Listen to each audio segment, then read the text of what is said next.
Hi guys! Ayan na naman, nagluto ng tinola ang mangyan sa Swiss. Ayan. Hinaluan ko ng sayote.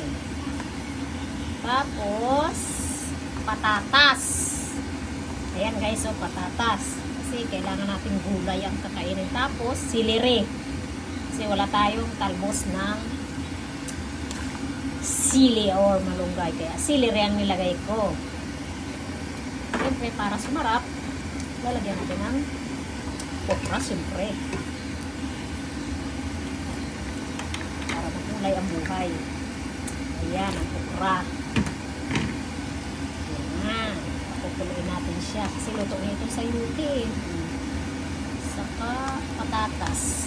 Ayan, anong sarap man din. Ayan, guys. Tinulang manok po yan.